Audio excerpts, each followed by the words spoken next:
Maharashtra bulletin, नई सोच नई दिशा। प्रभाग क्रमांक 18A के चुनावी नतीजों के बाद नासिक रोड इलाके में तनाव फैल गया। नवनिर्वाचित भाजपा नगर सेवक शरद मोरे पर शुक्रवार रात जानलेवा हमला किया गया। इस हमले में नासिक रोड पुलिस ने कार्रवाई करते हुए 12 लोगों के खिलाफ मामला दर्ज किया है और अब तक 4 आरोपियों को गिरफ्तार किया है। चुनाव जीतने के बाद शरद मोरे शुक्रवार रात अपने आवास के बाहर समर्थकों की शुभकामनाएं स्वीकार कर रहे थे। इसी दौरान कुछ हमलावर वहां पहुंचे और उन पर हथियारों से हमला कर दिया। बताया जा रहा है कि हमलावरों के पास पिस्तौल भी थी। शरद मोरे की तबीयत खराब होने के बावजूद उन पर हमला किया गया, इसकी जानकारी शरद मोरे ने दी।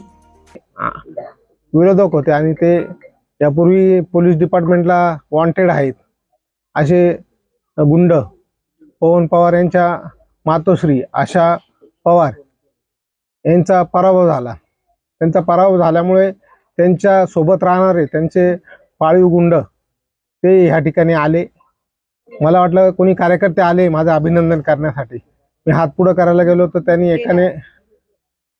एकाने माझ्या तोंडात मारलं, म्हणून आम्ही त्यांना जाब विचारला आणि ह्या ठिकाणी आमच्या घरच्या काही महिला मंडळी होते, काही मुलं होते, त्यांनी लगेच त्यांना पकडण्याचा प्रयत्न केला, पण झटापटीत ते पळून गेले। दोघांच्या कमरेला कट्टा होता, कट्टे लावलेले होते आणि त्यांनी जीवे मारण्याची घरच्यांना पण धमकी दिली। माझ्या बहिणीचा हात पिळला आणि नंतर एकंदरीत त्यांचा आम्ही एक शॉर्ट व्हिडिओ पण इथे जमा असलेला माझ्या मुलाने त्यांचा शॉर्ट व्हिडिओ पण पकडला, तयार केला।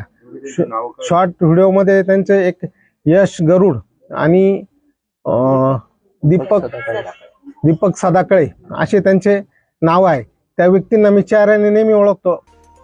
पवन पवार की माता आशा पवार को शरद मोरे ने कड़ी टक्कर में हराया था।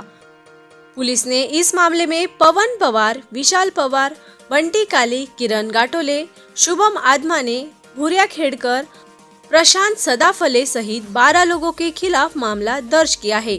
इन पर हत्या का प्रयास, डकैती और जबरन वसूली जैसी गंभीर धाराओं के तहत केस दर्ज किया गया है। आचार्य तुषार भोसले ने आरोपियों पर कड़ी कार्रवाई करने की मांग की है।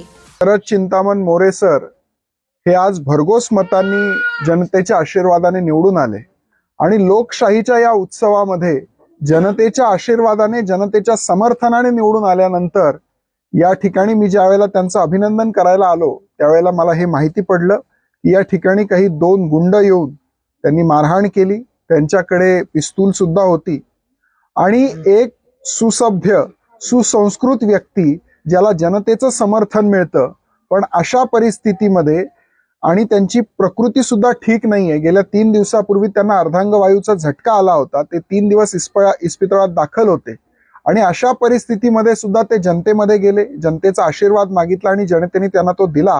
पण लोकशाहीचा कौल मान्य न करता कुठेतरी आपली गुंड प्रवृत्ती आणि ठोकशाही दाखवायची अशा माध्यमातून हा 2 गुंडांनी प्रयत्न केला। पण नाशिक हा कायद्याचा बालेकिल्ला आहे। माननीय मुख्यमंत्री आणि गृहमंत्री देवेंद्रजी फडणवीस यांचा पूर्णपणे वॉच या शहरावरती आहे आणि मला खात्री आहे की पोलीस यांच्या मुसक्या आवळतील। सहायक पुलिस निरीक्षक प्रवीण सूर्यवंशी मामले की जांच कर रहे हैं। पुलिस ने बताया कि फरार अन्य आरोपी की तलाश के लिए टीमें रवाना कर दी है। शहर में शांति व्यवस्था बनाए रखने के लिए पुलिस बल तैनात किया गया है। महाराष्ट्र बुलेटिन के लिए शुभम तोड़करी, नासिक।